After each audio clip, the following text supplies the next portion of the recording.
अस्ति हामी त्यो बारा क्षेत्र घुम्दाखेरि उदयपुरका विभिन्न ठाउँहरूमा पनि पुगेका थियौँ। उदयपुरको त्यो कोस्टल एरिया हेर्दाखेरि इन्डोनेसियाको बाली मालदिभ जस्तो विकास गर्न सकिन्छ कि जस्तो लाग्यो। त्यस्तो विकास गर्ने पार्टी बन्न चाहन्छ राष्ट्रिय स्वतन्त्र पार्टी। यता पिउने पानीको पनि धेरै समस्या छ।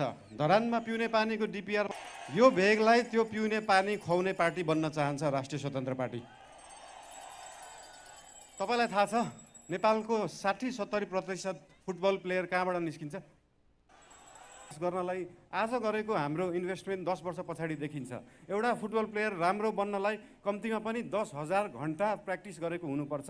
त्यो प्र्याक्टिस गराएर राम्रो फुटबल प्लेयर उत्पादन गर्ने स्वभाव बोक्ने पार्टी बन्न चाहन्छ राष्ट्रिय स्वतन्त्र पार्टी।